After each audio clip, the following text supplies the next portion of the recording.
90% of the industry, in my opinion, buffoons, bozos, don't know what they're doing. Man, dude, if we'd hopped on 2 years ago, we'll be way bigger than we are now. Your days on market really matter because that's where investors are looking at. Because at the end of the day, investors would rather take a 10% return in 2 weeks than try to risk it, maybe an 18% return, but it may take 6 months. That book, it kind of opened my eyes on finance. Finances a little bit. Kind of motivated me a lot too. When you first start off as a life insurance sales rep, they bring you in on orientation and they say, pull out your phone book and write down 100 contacts of people that know you the best. I've seen an increase in buyers in a retail perspective, but on a cash buyer perspective, it's harder for me to sell deals at the same margin. $12 million a year in revenue coming through here. I hate the word motivated. Like, that doesn't even make sense to me. Either you got a customer or you don't have a customer. When someone walks into a shopping mall or H&M and they want to buy a t-shirt, you don't say that's a motivated customer. It's just a customer. You got to close the customer. Lending is a huge part of real estate too. Let's get Trump elected and we're going to sell a lot more real estate. What's up? What's going on, guys? It's your boy Courtney Scott, the Cowboy Marketer, and I have first yet created this podcast of a fucking real estate roundtable. At this table right now and all around, what we're currently doing is $800K a month, and we're going to drop a couple of gems on you guys. We're going to talk about just real estate. We're actually just going to bullshit for 5-10 minutes and probably give you guys some valuable gems in the process of it. Guys, so let's get this thing started. Let's get the show on the road. With that being said, guys, I want everyone to introduce themselves. Who are you? What are you doing? We're going to start first with Mr. JT over there. Also, my name is JT Sutterth. I own a low-income housing company, and I also do wholesale as well. Okay, awesome. How many rentals you got? For the? I keep about 12 at a time. Okay, awesome. Let's go. And the next gentleman, next is up. Hey guys, how's it going? My name's Dylan. I do wholesale real estate. Awesome. Nico, broker, investor, sit on the board of a coaching company. All right, Courtney Scott, owner of Alpha Media, Cowboy Marketer. If you didn't know, now you know. Sean Serrani, Courtney's best friend. Yes. Sean Serrani, Ember Homes, Ember Capital Group, conglomerate real estate companies, 9 figures in real estate sales over a 6-year period, spanning over 16 to 21. Happy to be here. Yeah, Anthony Velasquez. I partners with Aiden. We wholesale. We do a lot of JVs every month, about 10 to 20 deals a month. Aiden Cham and A Dream Investment, and we own a disposition company, have a wide variety of network, and like the JV deals. Okay, awesome. Thank you so much for the introduction, guys. That's it. We got to go. Welcome. Welcome. So, guys, I want to start from here. Let's do this because you guys are doing some JV. You guys sometimes people can send you deals for JV and also you as well. Everybody do some JV in. You guys say you do a lot of JV deals, but now you guys are switching to going to direct to seller. Why?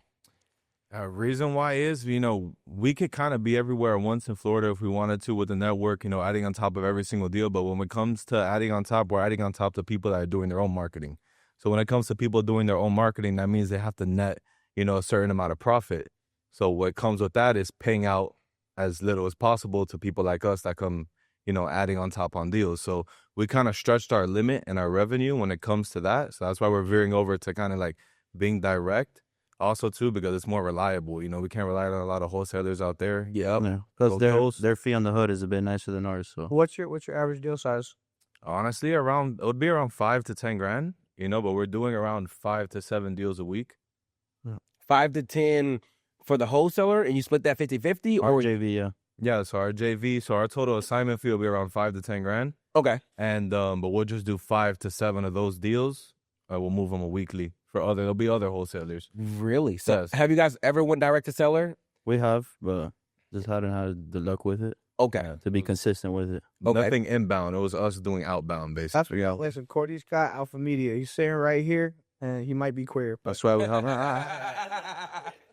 Okay. Yeah, so definitely why we're joining the team. All right, let's go. Sean, what are your thoughts on that? Because you know somebody that's scaled a nice dispo company. Yeah. That are no longer doing direct to seller? Yeah. I mean, look, my mentality on it's a little different. I think JVing deals for the most part is a waste of time. Reason being, and we spoke about this earlier in my podcast with Courtney, 90% of the industry, in my opinion, buffoons, bozos, don't know what they're doing, don't know how to set the right expectations, don't have their paperwork in order. And what ultimately happens when you deal with a company like mine where everyone's in-house, we got, 5 dispo reps, W-2 salary, commission, all that stuff in office. Problem is my dispo reps become your babysitters. And so I don't like that. So for us, direct to seller has been our bread and butter since day one. We'll work with people on the JV deals if and only if your paperwork's in line and you set the right expectations up front. Okay. Do you guys feel like you guys babysit some of the wholesalers sometime? Like, hey, go and get a PR, or hey. So it definitely was like that in the beginning since we've been doing it for around 3 to 4 years, but it's gotten to the point where we've basically X'd off any wholesaler or realtor that's going to bring us something and, just they're not going to pull through. You know what I mean? So we have a certain number of guys we work with that we know we could count on.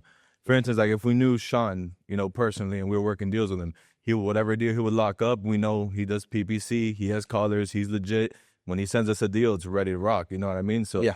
well, I say we have around 10 Seans, you know what I mean, that we could rely on. We've done a lot of deals with them. So it's basically consistent basis. We work with the same people every day. Yeah. You know what I mean? From the acquisition side to the buying side. Yeah, the Do you buying feel like side. you're always at the mercy? So let's say if you get 10 people, right, and then let's say 5 wanted to go to someone else for cheaper.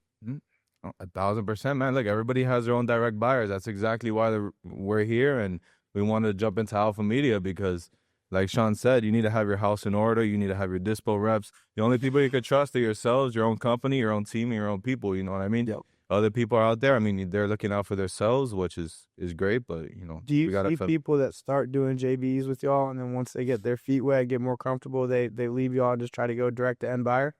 all the time, man. That HUD comes out. At the end of the day, we all see the HUD and we see every LLC there. So whoever's direct, it comes through. So we deal with, we battle it with a lot of people going behind their backs, not a lot of repeat clients because they found another way around to our connect. So it's definitely rocky with the JV business. And it's not big enough spreads to double close them, so you protect your money. Yeah, not at all. We're pinching, you know what I mean? But we definitely try to deal. vet the people we work with, so situations on the rise at moments. Okay. I mean, it can't work, right? Like, I have a buddy of mine, Donovan Ruffin, who does a lot of deals, double-digit deals a week he's moving, small spreads, right? Like, I would say, from me looking in to it, single-digit, $4,000, $5,000, $6,000 spreads, but heavy volume. But he's got a huge operation, 20, 30 sales reps in an office, and they do something different, which is they build a community. They have relationship managers, and their whole job is to, hey, wholesaler, what can we do to help you get the leads in, right? So it's good. I think it's good for when, if you're really good at building relationships, you don't have a lot of money to spend on leads, but ultimately it's not a business, right? When you're JVing, I feel like you're hustling. Okay, awesome. What are you going to add to that, JT? I mean, I think marketing is very important. Like we talked about marketing being the lifeline of any business. I think versatility in marketing is super important too. If you can add a JV, one thing I use in my office is like, if you're playing COD, you got an AR-15 or like whatever, if you add a grenade launcher, it's like an upgrade. So like build your foundation on something that you can predict and that is consistent, and then maybe add an attachment like JV or something like that. Like when we do our when we look at our expected earnings, we look at from an hour marketing spend standpoint. We run our community for the sole purpose of JVs. We help other wholesalers like build a business so that they can bring us JV deals, but we don't put that into our expected earnings on a monthly basis because we can't predict other people's input or output or quality of deal, but we will accept it. And you're saying basically, hey, I got to make sure I keep the lights on. I got to make sure I keep the office rent. I got to make sure I keep everything. So let me control the controllables. And if I want to add an extra arm or say, send me your deals because I already have the team to actually work those deals because I have the processes, systems, and everything else in place. Exactly. Man, I've seen this like from I've looked at behind the hood of 100+ wholesale companies, some doing $800K a month, some fucking going out of business, right? One thing I've seen that works was you got the direct to seller portion, right? We'll start here. You got your leads, whether they're inbound, cold call, whatever the fuck it might be. Acquisitions team, that's direct to seller, right? Then you have your, of course, TC and Dispo. But one thing I've seen and, that people can implement to just help their returns, once you have this cash buyers list that's built, because not everybody's going to want to do novation, right? You literally can take this Dispo side and create an extra sales team on the Dispo side that's JV intake. Right? Okay. So you have the Dispo team that can move your direct-to-seller acquisitions, whether it's on-market or off-market. And then on these cash buyers lists that you're building, you also can hire commission-based JV intake people. And when I went to Donovan's event, Sean, it's cool to see how much you can pay people and stuff like that as well, too, because the returns, shit is exponential. Because once you teach them the system and the process, they operate within that, and it's just sweat equity at that point. Yeah. Well, sticking on the subject of Dispo, how do we feel? Are buyers back, or have we seen buyer activity pick up? Have we seen a decrease? Is it stagnant? especially after the election. How's everyone feeling about buyer activity? I was looking at inventory across a couple major markets today. And what did you see? And just the stats. Certain areas like I'll use Georgia, the Cobb, Gwinnett, Duluth, and then But I think that people Jersey. care about overall. Overall, Yeah. in the right pockets, the funds, the buyers are still strong and coming back, but they're more hesitant because of what happened when the rate spiked a couple years ago and they got caught with their pants down. So you think they're but now let's talk about pre and post election. Yeah. That's what I'm more so referring to. Are we seeing an increase in buyer offers, or are we seeing a decrease? Because I remember before going into the election, everyone's like, "Hey, let's get Trump elected. Let's get Trump elected, and we're going to sell a lot more real estate." So how do we feel now that he's in office? Are we seeing the change, or are we not? I've seen an increase in buyers in a retail perspective. Novations. Yes. Okay. But on a cash buyer perspective, it's harder for me to sell deals at the same margin. Interesting. Like I'm selling them at 65% minus repairs. So your margins are down on the cash deals. Yes. They're quicker. Post-election. The sales cycle is lower, and I appreciate that. But at the same time, like we should be doing way bigger rips, and I think it's because of buyer scarcity and inventory in a lot of The markets. offers are there, but the offers are low, or the offers are not there and they're low. The offers are there, but I have some like big buyers who would constantly jump on everything back earlier. And now it's like they've kind of pulled back. They're much more conservative. Like extremely. But I have seen retail buyers be more active. Days on market goes down, all of that. And I think that will affect the investors Trickle. the farther we go. But they needed to see like a lot of like in the metro area, there's pockets, right? And it's hard for many flippers to get into like the actual deep city. So I think these little pockets, the days on market was going up, and a lot of investors more conservative. They need holding costs. They needed larger spreads. I think once they see consistency in that lower days on market, I think that there will be no issue. I think they'll start coming back. But I think right now they're more conservative. What do y'all think is the most important thing to an investor right now in this market? Is it just, hey, just give me the lowest deal possible? You think it's more about areas right now? Are they getting more selective on areas, or are they getting more selective on their formulas? They're buying at a lower rate. Which one do you think it is? Honestly, the guys on the JV side? honestly think it's a days on market. I had a lot of my big buyers tell me that they're looking in markets where the conversion ratio of days on market is the least. So and a lot of our buyers have said too that they've stopped buying just because a lot of their properties aren't selling. They're just sitting on the market. And then to go back to that pre and post election, pre-election when we're selling deals, we're actually doing a little bit less of revenue. A lot of our buyers were using that excuse, we're going to wait till the election. We're going to wait till election. So election came, Trump became president, and then I'm not even going to lie, out of the woodworks, a lot of buyers came in and a lot with hard money. I was doing straight cash deals. And we just started doing a lot of hard money transactions right now, especially towards the end of the year after the election. I don't know how. Maybe it's because rates went down a little bit, but buyers started coming back out a little bit for us, at least down here. I think part of it too is like back in even when the market was super hot and the interest rates were never before seen that low of a rate. I think part of it is like some of them might have confidence in why they're buying cash, why they're buying hard money instead of cash. It's like those guys back in that super hot market were buying stuff, and like they have holding costs and all these things, but that they wouldn't have had if they just purchased it cash. But the property appraises so much even through the flip process that they're like, fuck it, doesn't even matter. That's true. Okay. So that's a unique one, though. That's a curveball. Yeah, and hey, you're not looking at just, hey, markets, not just, hey, ARV, but now it's the third one, which is DOM, days on market. Because debt is so expensive right now. Yeah. Like all debt, right? Yeah. I like that. Guys, so it was a quick podcast. Here's what we're going to do. We're going to do something super different for you because we literally have a dinner reservation as of right now. So what we're going to do is we're going to take these little mobile mics right here, and we're going to go and chat with you guys if you guys follow along while we eat some nice food at a nice restaurant here in Miami. So we got to get out of there. We're going to head straight there, and we finna order. So to be continued. This is part one, but just let me know how you guys like this style so far. Hey, fuck. I go. Fuck with me, don't fuck without me. We turn them all on, and whoever goes off first has to pay the tip. It goes off? Yeah, whoever phone notification goes off first. I'm gonna lose. Yeah, I'm cooked. That's what I'm saying. Everybody's gonna be cooked.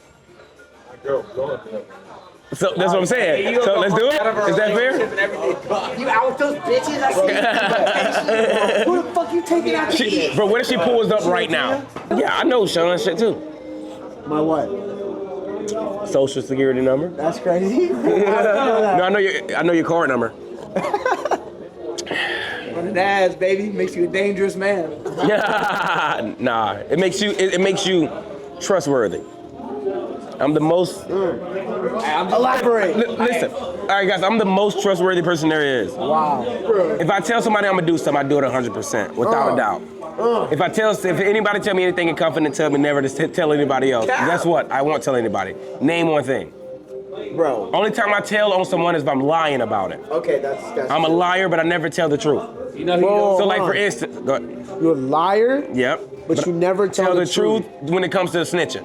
Fucking $200,000 worth of Rolexes is sitting around. Over millions in the banking account. Man, it's just hard to lose. Because they say diamond are a dozen, but Courtney Scott is forever. Hey, on some serious shit, that's like part of like why I feel like we all want to make a fuck ton of money so we can have the childlike fun, but handle our adult responsibilities. My one call close percentage is 98%. So if I court a woman, 98% chance I get it the first night. On my life. Whoa. On you. Oh, your life is crazy, my boy. on JT. What's up? Your life. A 98% close rate on the first night is what? 98% closer. No. See, motherfuckers don't leave shit. See, I'm telling you, bro, this is crazy. Yeah, this is insane the level of buffoonery these guys are. No, y'all actually, Ignore him. Y'all really good names. Wow. All state. As much as we're shit talking, everybody at the table, like, They can't separate business from friend. You guys got in on the friendship conversation, so y'all are already close to selling. it'll set y'all up better. Fuck it, y'all coming to Puerto Rico next. It will set y'all up better for business too, because like, no like and trust is a big part of it. And y'all got blackmail now too. This table. I'm crazy about you. And there's a lot of jokes I can use with that. Yeah, and there's a lot of blackmail that we have collected over the last 5 days, which is insane. I don't think we should be making this much money and have this much fucking blackmail. There's files on every individual. It's an exercise. That was on I swear to God. I stayed clean. I will say this. First one to bed, first one to rise, and kept everyone in check, man. Make sure everyone got I would say- breakfast. He said Make sure first everyone to had dinner. rise. My boy Yeah, no, not first to rise. My bad. Okay. Everything besides first. I No, would say I this. was first to rise. I will say this. And first one ready every Next day. Sean trip, I swear I'm not going unless everybody sign an NDA. Yeah. You know what I'm thinking about? 12 million The way a I'm year asleep at this tonight. table. Probably a little bit more, but I'm just being, I'm being conservative. That's that's- crazy. that's And no we're equity. childish in hell. That's no There's no equity. equity. Yeah, no, that's just solely in cash flow. That's 12 million exchange our hands a year. That's fucking all of us under 20. All of us under 20. All of us under 30. What's the All right, breakdown? What's the breakdown? Courtney's got 11.8 million of that. No, we're not even gonna say what the breakdown is, but I just say this. 1, 2, 3, 4, 5, 6, 7, 8. 8 people here. Over 12 million. Let's just make a rough estimate that at least everybody's doing $1 million a year. Part 2, we're back. As you can see, some of us have put on some sunglasses. It's been a long night. A really long night. We're wrapping up. We just got back from dinner. It was a great dinner, great conversation. What time it is, guys? It is 1:15 in the morning. We're in Miami. And we were talking about, before we cut for the break, we were talking about dispo and buyers coming back to the market. And I think we were over here with it, right? And you guys were saying that buyers are coming back. Yeah. In your opinion. More offers. Yeah. Just more cautious. More cautious. And the big key here is to understand that the new metric that needs to be tracked on an ongoing basis, you got to add it in there, because everyone always focuses on, hey, areas, target locations, that kind of a deal. Or, hey, what are my formulas I'm buying at? Is it 80%? Is it 70%? Is it 60% ARV minus repairs? What is it? So you got those two things, but now you got to also really, really start factoring in your DOM, your days on market really matter, because that's where investors are looking at. Because at the end of the day, investors would rather take a 10% return in 2 weeks than try to risk it, maybe an 18% return, but it may take 6 months. I haven't looked at it. Also, how much is They selling make, too. they make more money, but at the end of the day, what we have to understand in real estate is that everything's an ROI basis on an annualized basis. So how many times can you double your money? How many times can you add to your money, right? So if you know, hey, like for example, I mean, I used to say this all the time when we were raising capital for Ember for our projects when we were, be like, okay, cool. Even if we get the money at 25% interest, I feel very confident that we can make 25% every quarter. So overall, that's 100% a year that we can make if we play it right. So I don't mind giving 25%. So the same logic, an investor would rather make 10% in 10 days rather than risk making 20% and it may take 6 months. So that's where that DOM comes into play. We got to start factoring that in when we're making decisions, especially when you talk about what markets you want to go into. Yeah. Days on market really matters. That's a statistic that a lot of people aren't tracking. That's a statistic that Alpha Media clients, there you go, that's the game. Days on market has to start being tracked when you want to figure out what markets you want to go into. Instead of just asking people, oh, Courtney, what market should I go into? Or what market is the best? Because at the end of the day, people are marketing every state, every market. Yeah. They're making money in every state, every market. Yeah. Right? I like what are that. the metrics you want to track, though? That's one of the metrics you got to add in there to make an educated decision. You said Number of Fort houses Lauderdale as well matters. Yeah. The number. Exactly. Yeah. Yep. 1,000%. I remember Leaving all the houses. cash out on the table for months. That's the only thing they're really worried about, because then a better deal comes along and they can't jump on it. All the money tied up on one project. Opportunity cost is massive in real estate. Sean, Okay. Sean, you mentioned something about, and this could have just been an example, but offering a 25% pref. Could you walk us through a deal or like? So you're talking about with regards to raising capital? Yeah, like if you're offering 25% return. Sure. Yeah. So how we used to when we used to raise capital, the exact number on it we were paying out. I mean, I usually when I first got it, 24%, just 2% a month, right? So we pay 2% a month interest. It would be accrued. So that was one of the big benefits. Also, was that hey, we're not paying that interest on a monthly basis. So we'd buy the property. We're not on the hook to pay any interest until we sell the property up to the loan maturity date. Right, so loan maturity date was usually 6 months to 12 months that the private money lender would give us. They'd give it to us at 2% interest. Every month that would pass, my 2% would stack up on the escrow. And when we sold the property, it would be prorated from the funds, obviously, right? And then the investor or the private money lender would get a first lien on the property, right? And that's what secures their interest in the property. And they wanted to make sure we were buying it deep enough to where if they foreclose, it's an easy exit for them to recuperate their money. And if you don't get them their money back, they're gonna make you sign, or they There's should. no guarantee. Yeah, a personal guarantee or a promissory, because that's one thing people don't realize, especially more so in multifamily. You have non-GM or non-guaranteed loans and stuff that they make you guarantee. And that's a big difference if shit hits the fan. So definitely make sure you're educating yourself on that on the financing side. Because there's quadrants to real estate, right? Courtney does leads. They do JVs. Sean does direct to seller. JT's doing Section 8. Lending is a huge part of real estate too, right? And I know, we were talking about it. Like, if you had a lender here, they're going to say they do the best thing. You guys are going to say that y'all do the best thing, right? But there's so many niches to make money within this industry. You just got to make sure you mitigate your risk and have the right documents in place. So I want to ask a question real quick Find yours as well. for you guys. Find your niche as well. Yeah. I want to ask a question to you guys because you guys are a new client of Alpha Media. What made y'all choose Courtney and Alpha Media over any other ad agency? What made you guys think, okay, that's the guy I want to go with? Because I have my story of how it was. I'll share that real quick too. I ran into Courtney early on running a Facebook ad talking about, hey, I can get wholesalers like an 8x return, 10x return.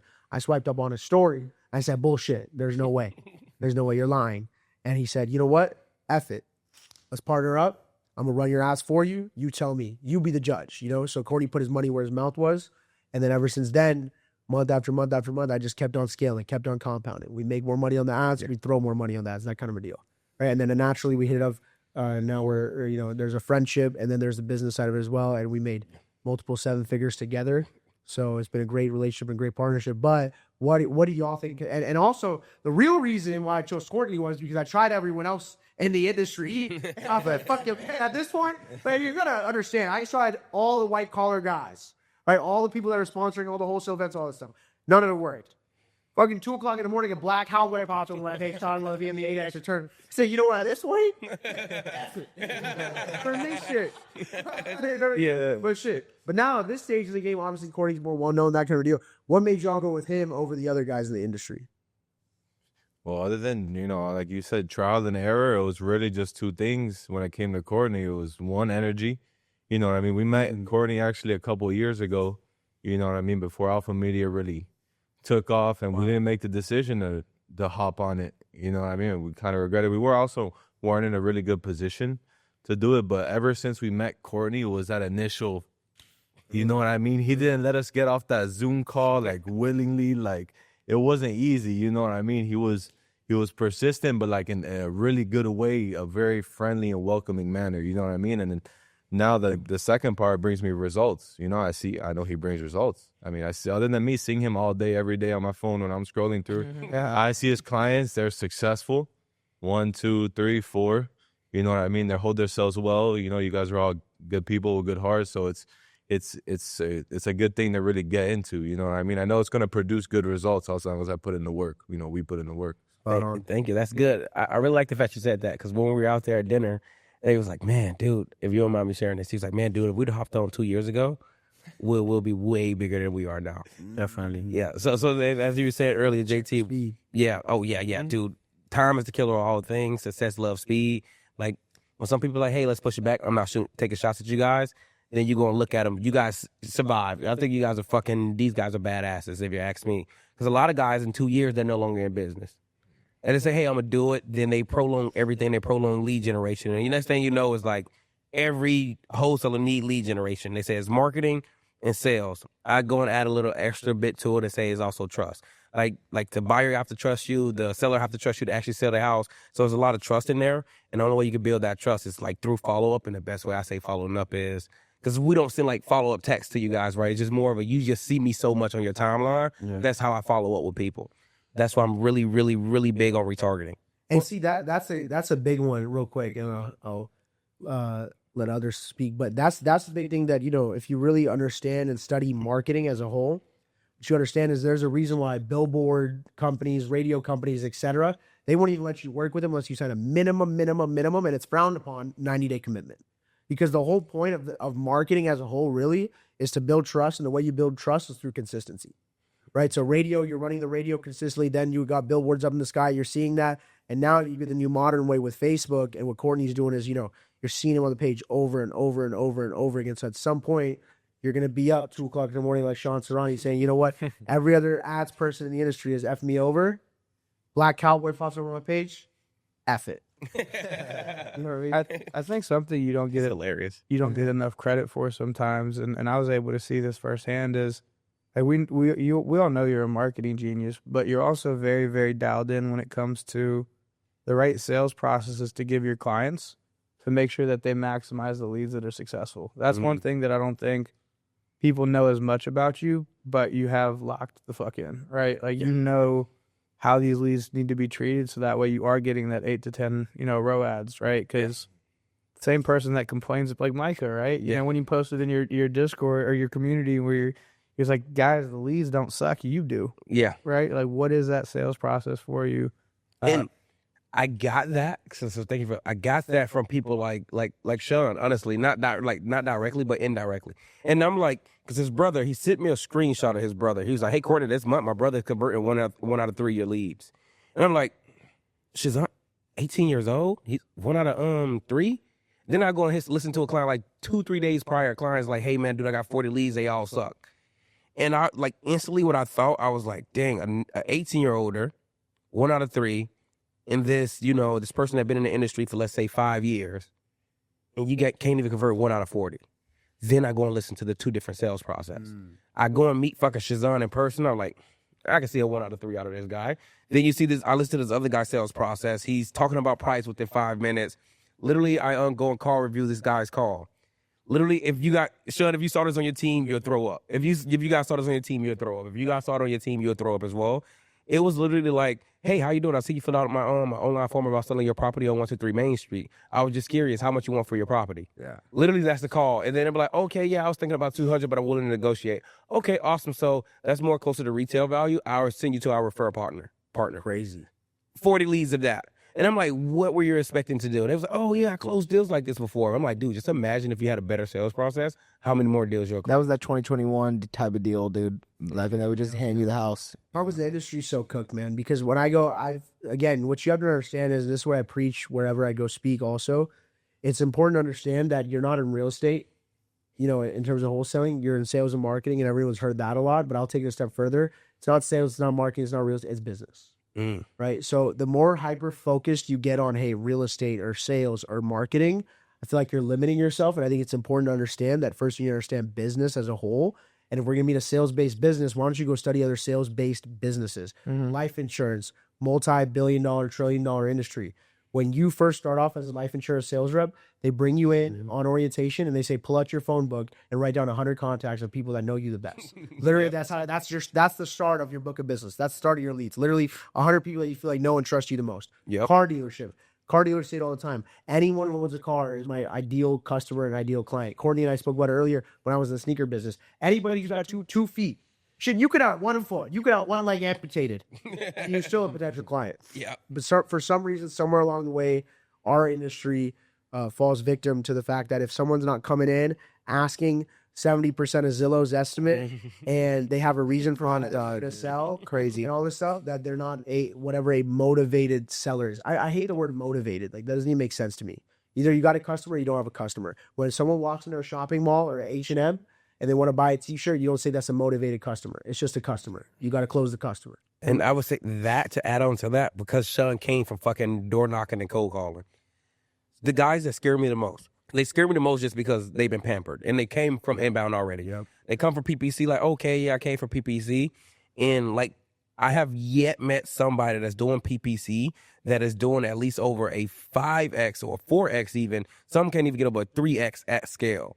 So I'm like, man, dude, you're not even doing over like a fucking 4X at scale and you're spending a lot of money. Like, as soon as they get past 30 grand, like most of these guys can't get like a fucking 4X just because, but they love the lead so much. Like, these guys cost per contracts are like $5,000-$6,000. I'm like, geez, dude, and you like that? They're like, oh yeah, but I'm converting 1 out of 10. Actually closing, you know what I mean? And then like the math, it doesn't add up because they don't understand the business and they get handicapped and they can't scale because they got to pay the acquisition guy, they got to pay the dispo, they got to pay salary. So now they're giving out 20% and also giving out, they forking over 30% for it.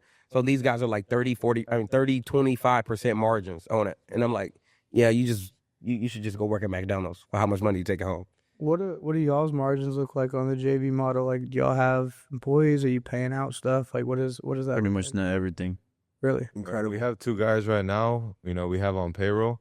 We pay them the call. So one of them hits, mostly on market properties on a daily basis, and the other one's cold calling all day. Oh, wow. But other than that, we're basically netting everything on the JV side. Is just us. They have nothing to do really with that part. Oh, wow, that's good. I got a good question. What's best number 1 book recommendation everyone's got? Never Split the Difference. Never Split the Difference. Chris Voss, FBI negotiator. Yeah. Okay. Why? Or I have 2 that changed my life specifically.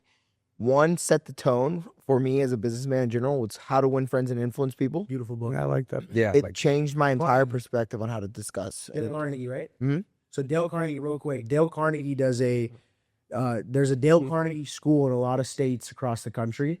Our executive leadership team, I think I shared this. Our executive leadership team is going to the Dale Carnegie Institute right now as we speak every Friday. They take the whole day. They go to Dunwoody and they go to Dale Carnegie School of Leadership, and literally all they talk about is communication, leadership, all this. It's been incredible. But yeah, those 2 books are great. Yeah. I will say this, like, I used to love, not that I don't love to talk now, but a big thing that How to Win Friends and Influence People taught me is like how to become a listener.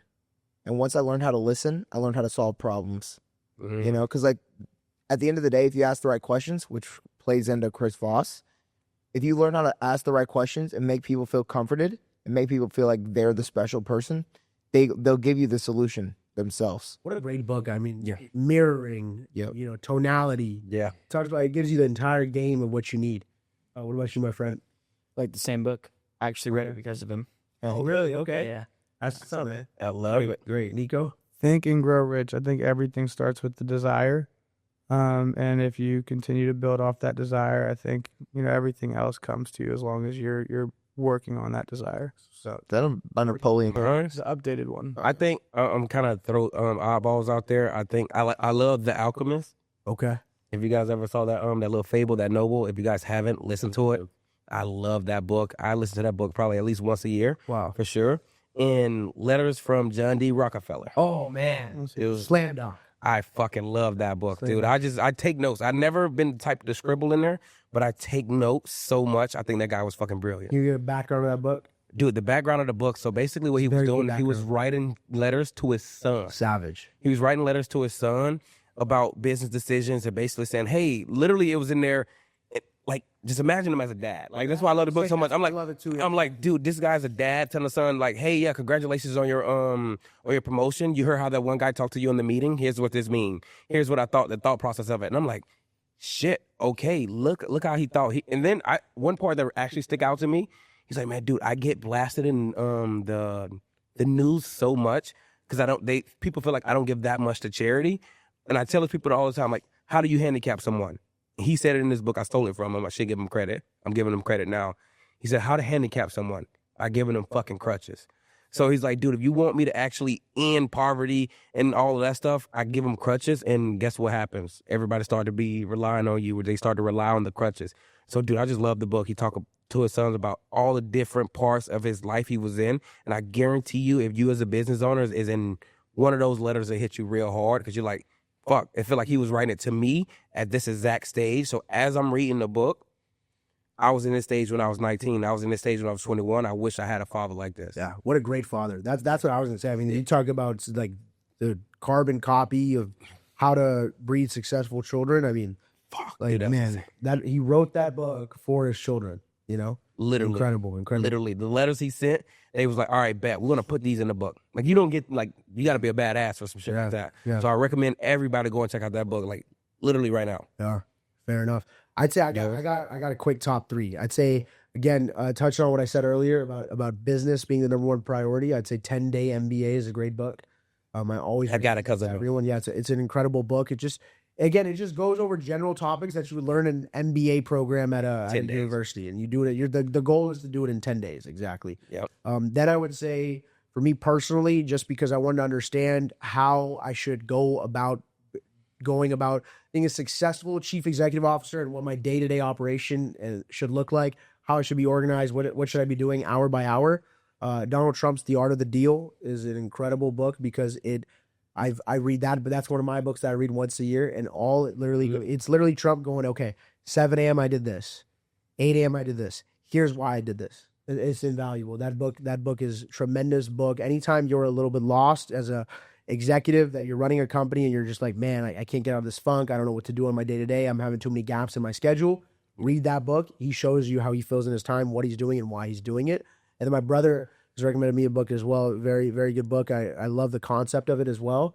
Choose Your Enemies Wisely by Patrick Bet-David, the new Patrick Bet-David book that just came out. Yes. I've heard great, phenomenal things about it where I'm looking forward to reading that on a flight. But I mean, again, the common concept there, love it. Choose your enemies wisely. I mean, it's not just about, okay, identifying, okay, who do you hate and who are your enemies as a person, but it's deeper than that. It's who are your enemies from a customer's perspective, from a vendor's perspective. Why are they? It doesn't even have to be a person, right? It's just like, okay, what are your enemy? Could be alcohol. You see what I'm saying? It's about identifying what your enemies are and creating a plan of how you're going to kill your enemies. It's alcohol, drugs. It doesn't have to be, okay, I hate Courtney. You see what I'm saying? It could be, okay, I hate alcohol, I hate drugs. Here's my thought process of how I'm going to go about defeating my enemies. And choosing your enemies wisely leads you to being a 10x more successful person because you're focused on very clearly, here's what I'm up against, and here's how I'm going to go defeat that. Let me add on to that book because I love it. The concept. I haven't read the book, but I love when Patrick Bet-David say all the time, like, the best way to get the United States united again. When are we most united? When we either have a common enemy, attack, a terrorist attack, when we have a common enemy, or like when we all believe in the same thing. When it was a big Christian country, but that's probably never going to happen again. But at least we can all have a common enemy. You know what I mean? So when a terrorist attack happened, 9/11, what happened? Everybody was super united because we had a common enemy. And what happened? The time I made the most money, $4 million a year, I had one fucking enemy. And it was a buddy of mine. So it's like I was choosing my enemy wisely. Like, we'll get on the call and I call him up, like, how much revenue you collected today? And he collected $100 more than me. I'm pissed. I'm like, all right, dude, I'm working order. I'm going to call somebody else and get somebody else to pay me more. So, and I just scaled it up like really fast, like fucking really fast, just because I chose my enemy. I chose him to be my enemy. So if you guys are out there, I talk to a lot of guys that say, oh yeah, man, I'm going to beat Sean. I'm going to beat Sean. Sean's your best client. I'm going to be your best client. I'm going to be better than him. So they're smart for choosing Sean as their enemy. So, because it's like, hey guys, I'm doing all of this revenue. I'm doing all of this volume. So it's like, if you say, I'm finna make Sean my enemy, what is he doing? hey man, that guy's fucking killing it. What is he doing? Because I want to do what he's doing better. And that's when he comes down to choose your enemy wisely. Because if you go and choose like, hey, I'm gonna just go and shit on the guys from my neighborhood, they're not doing nothing. You know, you could just make $10,000 a month to probably shit on them. But are you gonna say, hey, I want to shit on Sean? You got to build a successful team and probably fucking run your head through a fucking brick wall most of the time. And yours? I don't know. I don't read a lot, but I could say the Bible. I think there's a lot of lessons Ooh, I love that we could take to our day-to-day life. fire. Yes, sir. Fire. I love that. All right, let's go. Very interesting. A lot of good. But I have read The Alchemist. I think that's a really good book. It talks about our passion and our true calling to life. I fucking love The Bible's a very underrated business book, if I do say so myself. I think there's a lot of lessons from a business standpoint in the Bible, no matter what you believe from a religious standpoint. I feel like there's a lot of lessons, not fucking people over, right? I mean, there's just so much stuff in there that's very generic. I mean, very interesting. Good answer. Very that was a great answer. Yeah. Thank you.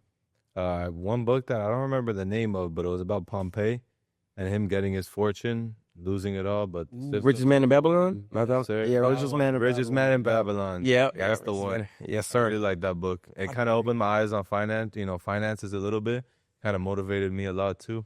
I love that Oh book. man, too. I got another one too, guys. Real quick, because this one actually changed a lot for me when I was going through a time where the interest rates doubled and we were having financial management issues. It's a book called Profit First by Mike Vieco. Great book. I love that Great book. It genuinely changed business for me.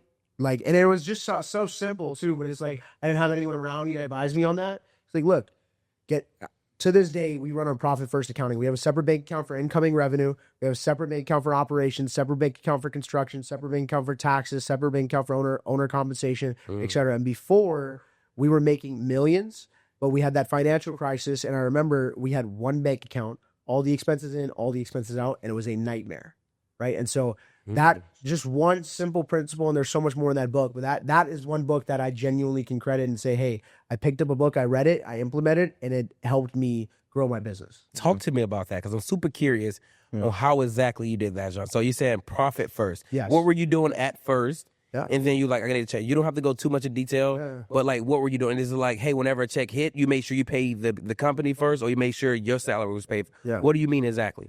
Well, so, for us for the longest time being, salespeople and that kind of a deal, my number one metric, the only metric I really cared about ever was revenue. Yeah. What's coming to the bank account? What's coming to the bank account? I never cared about what was leaving the bank account, nor did I have a categorization system that said, okay, here's exactly what we're spending on marketing. Here's what we're spending on software. Also, here's how much marketing is up in a percentage basis, for this month. Like, let's just say we increase, our Facebook ads with Courtney by 20%. Automatically in our P&Ls, when we look at Facebook from last month to this month, we'll see a 20% jump. It'll be a percentage point in our P&Ls. So basically, it just said, look, we got to get more focused on how much money we're keeping. What it doesn't matter at all how much money you bring in. You see what I'm saying? So that again, big key for us was implementing a profit first method of accounting where we focused on how much are we saving, how much are we truly making, and what you're making is not I average a 20K sign fee and I do 10 deals a month, so I'm making 200K a month. No, how much money you're spending on marketing, how much money you're spending on rent, payroll, etc. What are you taking home net to you? And that's to you as the business owner, or that's you as the business? Yeah, so you asked about salary, that kind of deal too. So net as a business, as a business, and then Profit first for the business, not profit first for you no, as a business. no, Okay. yeah, Okay. and then for me as a person, it's about being as conservative as possible when it comes to expenses, right? And working the tax code to the best of your abilities as well. As the owner. as the owner of the business. But I think again, the tax code is designed in a way that allows you to, there's workarounds that are designed in the tax code. So you as a business owner would be foolish to not take advantage of that. Let's just say you're in the market for a new vehicle. Well, if you get a vehicle that weighs over 6,000 pounds, you qualify for Section 179C. So you may want that sports car, but it makes more business sense for you to get the SUV, Yeah. G-Wagon. Yeah. G-Wagon. Yeah, did you implement the multiple accounts as well? Yes, sir. So I went to Chase Bank. Mm-mm. The next day after I read that book, ran there, and I said, guys, I need to open up 6 accounts. Now, bankers get paid on every account you open up. So Chase was ecstatic when I walked in there. But yes, I think it's critical. Anyone that's in business, if you're operating on a small scale, keep it basic. You don't have to have all the accounts, but have a separate incoming revenue account and a separate operations account, in my opinion. Yeah. Good to know. I implemented something similar to that book. I wanted to add one more though, and this is like this helped a lot with personal brand. I think like Alex Hormozy really opened up my eyes to like building a personal brand and how powerful it is to be for like the scaling of businesses, like being able to drive revenue from I don't want to say free, but drive revenue solely by your name. And the book was How to Build a Cult, like being like relentlessly yourself and being like super relentless about who you are, because when you do that, people relate to you. And it may not be the mass majority who relate to you, but the people who do relate to you are going to be like, it's very similar to the book Superfans, if y'all ever read that. But the people who do relate to you, they feel like they are a part of you, and they want to literally, they'll buy anything from you just because they trust you so much, because they feel like they're exactly you if you're relentlessly yourself. I love that. I love the fact that you said that, because so basically when I first started up with the Cowboy Giddy Up, and I was doing like the hunting and stuff, and I was just talking about it earlier. You weren't born off the womb with that cowboy hat? I wish. No, but dude, I don't know if that was you. Somebody asked me a question earlier, like, hey man, when you post a picture of you hunting hogs, how many followers you lost? I was like, dude, I probably lost fucking 500 in an hour just because I made that post. And all the people that I lost wasn't going to buy from me. So how to build a cult? Because my biggest thing is I think entrepreneurship is a cult. Because all of us been told, like, hey, yeah, man, you're going to make as much money as you possibly can. You're going to work less. You know, everybody got this, like, you're going to make a lot of money. When we talked about percentages earlier, there's a 90% chance that you're going to fail within 5 years. And I'm like, you're an outlier. That's all the code is. Like, hey, we're outliers and saying, hey, I no longer want to work for nobody. I want to create my own thing. I think entrepreneurship is the biggest cult there is. I think all of us is part of it. So I'm going to check that book out because you said that, just because of the title. Right. It said never judge a book by its cover. But if that title is that's a book I want to read, because I want to have my own cult. And, you know, like you said about, not like a cult, but like a cult as far as in people buy from me because of my cowboy hat. Yep. And they love it. They're like, dude, you're good. I got Sean to work with me because of my cowboy hat, because he saw me at 2 a.m. probably naked or something. I don't know. I forgot the ad. I was probably naked or something trying to grab his attention, and I did, just because I'm a marketer. But like shooting in my underwear, shooting at the camera or something. Because those are the people that, this guy seems badass. Because I don't track everybody. But guys, anybody else got anything to add? Good. All right, guys. So I know we just chilling smooth vibe. I'm drinking me some Casamigos. I'm more of a bourbon guy. But guys, this is to conclude the round table. Here's what we did. We was like, we're going to come back and we're going to do it again for you guys. This is part 2. Let us know if you guys want a part 3 in the comment section. Like, as of right now, there's literally, we just did the math at dinner, like $12 million a year in revenue coming through here. We're not talking about in stocks. We're not talking about in equity. We're not talking about in net worth. We're saying cash flow, $12 million a year coming through right now at this round table. That's insane. And dude, if we do it again in another year, fucking 2, it's going to be double, triple, you know, just quadruple. Quadruple. Damn. Okay. So let's go, guys. But you got to surround yourself around people like this. So guess what we did? We allowed you guys to be around the top 5 friends. Because what is the saying? You are who you're the close, whatever you are, the top. You are the byproduct. The man in the morning. Now it's actually 1:46 in the morning. Yeah. So we've been going on for a while. But I mean, look, you are a byproduct of the top 5 people you surround yourself with. So you got to ask yourself, you want to surround yourself with 4 losers and be the 5th loser? You want to surround yourself with 4 winners and be the 5th winner? And now you're surrounded by fucking 7 winners. So you listen to this. But you need those 4 losers somewhere else. What you said? I said you got to have those 4 losers somewhere else. Yeah, just don't be friends with them. Me and my friends go up against you and your friends, you'll lose every time. So We're winning. Yes, sir. I love that, guys. So this is concluded. Don't forget to like, share, subscribe, and let me know if you guys think we should do a part fucking 3. In the meantime, we all tired, so I'm finna chug this, and we finna have a magnificent night. Peace. Salute. Who's here? I'm hungry.